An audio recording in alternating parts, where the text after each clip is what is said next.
de número 3.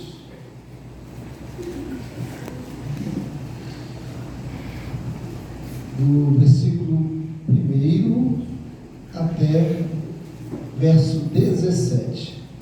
Pedi para o pastor ler na tradução dele, né, para que os irmãos possam estar acompanhando.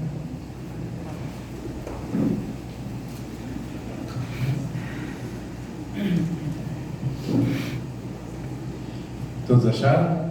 Amém. Sabe, porém, isto: nos últimos dias sobrevirão tempos difíceis, pois os homens serão amantes de si mesmos, gananciosos, presunçosos, soberbos, blasfemos, desobedientes a pais e a mães, ingratos, profanos, sem afeição